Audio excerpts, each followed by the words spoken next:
The tight flex formation is one of those formations that should be very, very dominant in Madden 23, but players haven't talked about it a lot this year, and that is probably due to the fact that it's maybe just a little bit playbook scarce. However, it's in one of the best offensive playbooks in the game, and after the intro, we're going to talk about why it glitches out the most popular defense in Madden 23. Let's get into it.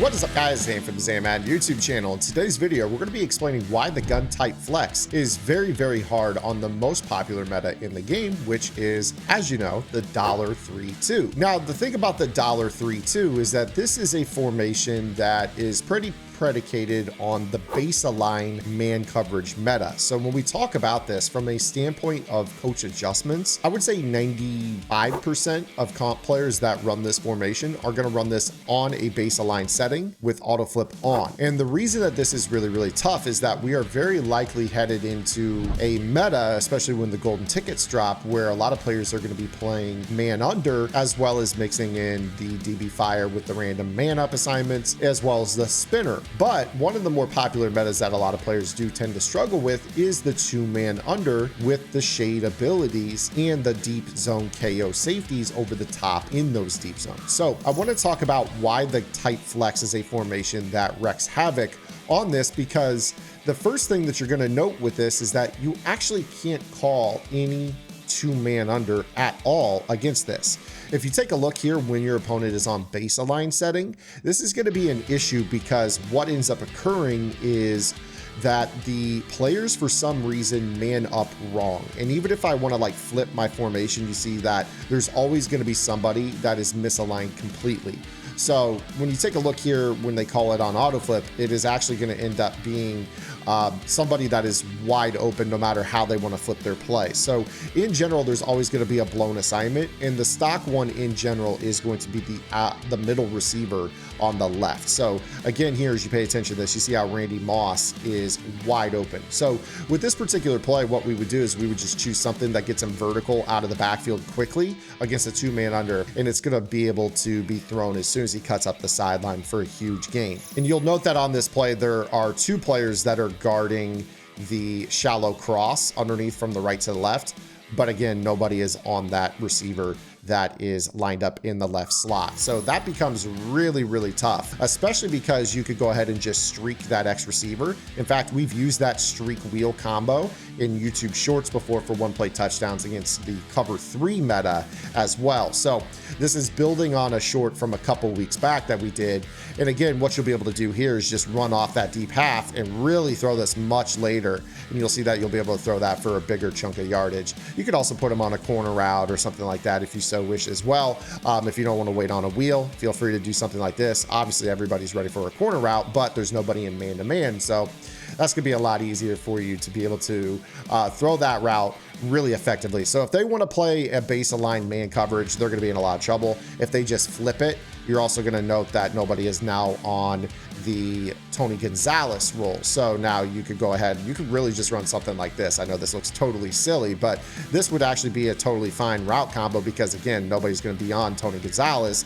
I could just throw that ball. It's going to be one of your 2 middle receivers being wide open, your slot receivers if you're in this formation. If they're going to stay in a base align 2-man under, you're just not going to be able to cover these players. And again, this, if I were to motion here, we take a look, it does not necessarily change the defense's point of view. Actually, right here it did, but it actually still has a situation where we are basically outflanking the man coverage in a big way. So if they stay, man aligned, you're going to have guys chasing these routes from across the field. X was open off the line. The running back was left completely uncovered. Basically, you can't run any baseline 2-man under against this. Now, a lot of players will say, well, if I want to do that, I'm just going to press. The problem with that is that when you press, for some reason, everybody runs over to that right side of the field, and it ends up still being a wide open Randy Moss because nobody is manned up on him. So this formation by default, when you're facing a 2-man under, is going to be a real issue, especially out of this dollar meta that a lot of players are going to want to run this out of, using those outside shades, inside shades, and one step ahead. And again, if they were to flip it and then do something like this, you still see that once again, the right inside receiver is wide open. So in general, you want those outside receivers against the 2-man under running off the coverage, and the inside receivers breaking vertical and outside. So your street corner meta against this is very, very viable against the dollar formation in particular. So you see that 2-man under is not viable against this particular formation, but I also want to take you into the mind of the more advanced players, like the most advanced players that you guys watch online, whether they're playing in these tournaments nightly. You guys know that there is a meta out there that exists solely to back off the outside corners and play cover 0. I want to take you through that real quick because I think this is going to make you guys pretty happy with where this is at. So as you guys know, a lot of these guys will play spinner, they'll press, and then they'll take these corners and they'll try to back them off on the outside. The thing that you're going to note when you do this is that in this particular example, this is fine. More often than not, these guys are going to put them in zones on the outside because they want to defend corners. So they start to like do this whole drill where they are going to like man up this running back, put those guys in drop back zones. So which in a lot of cases, when you see this is an invitation to throw the ball smooth to the flat to the outside most options on your field. So in this case, you know, if you're facing the spinner meta, Randy Moss on this quick wheel is so money because you're going to be in a spot where you can throw that ball and you probably want to throw it faster than what I just threw that. So when you get a look like this where those guys are backed off, there's a huge, huge chance that they are in zone. This is a great opportunity for you to throw this ball in the flat quickly and pick up cheap yardage because more often than not, those players are not going to be in a zone coverage. Or in a man coverage to guard that quick throw. So that's a really, really good start as well. The other thing to consider with this, again, we are in spinner. They have to press, again, because you have these misalignments in a big way. So if they don't have these corners that are in the slots pressed up, that's a signal to you in spinner that they've got the wrong guy on the running back, and you should be throwing this ball as quick as possible. If they do not have those slot corners rolled up in press alignment, that is going to be the easiest throw in the world for you.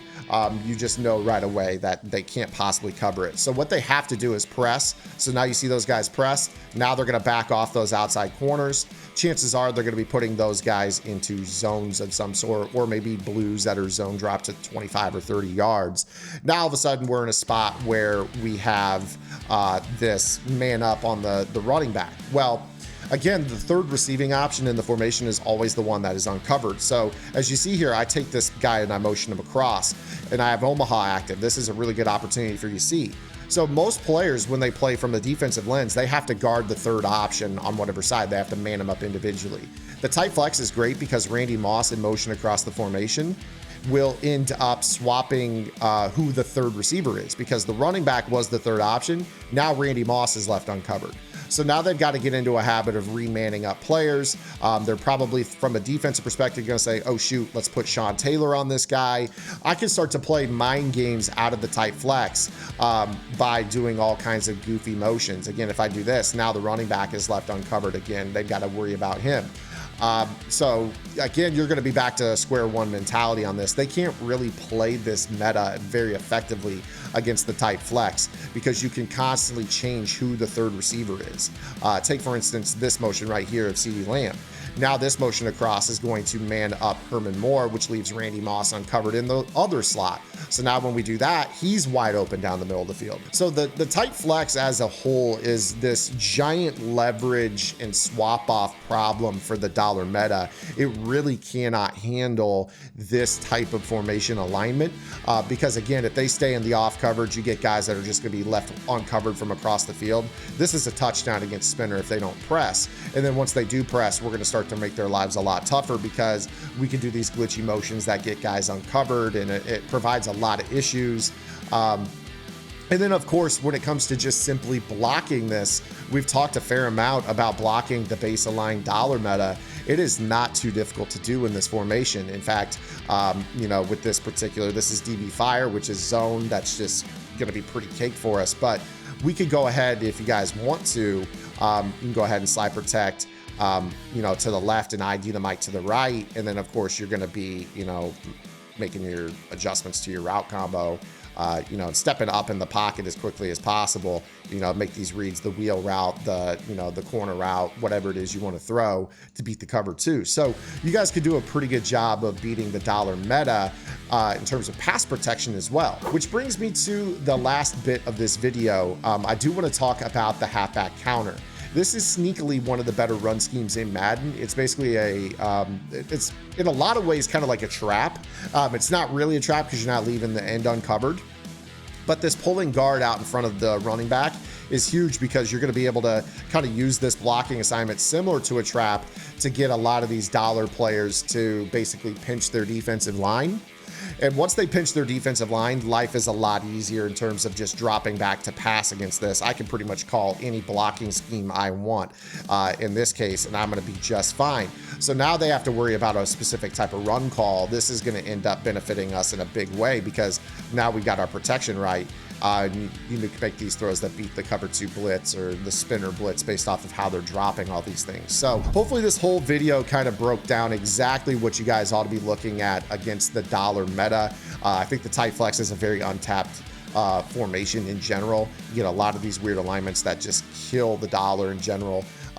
I think that, you know, this is sneakily one of the best formations in the game against the dollar, which I will leave this final bit of information with you guys. If you guys want to run an offense that completely screws up the meta, this again is the Minnesota Vikings offense. You guys can find my single back bunch X nasty offense as part of everything that is included on the website, www.gridirongameplans.gg. Make sure you guys go over there. It's $9.95 per month. Unlocks the entire website, gives you access to our members only Discord where you can chat with other community members, get better at the game, get AP suggestions, get scheme updates, give your own thoughts on things, and help kind of group think to make your guys better players, in addition to the lab sessions that we have in there every Wednesday as well. So hopefully you guys will go check out gridirongameplans.gg. Otherwise, make sure you guys drop a like here, subscribe, hit the notification bell, comment below. We'll see you guys tomorrow with our next video upload. Until then, this is Zam. Get in the lab and good luck.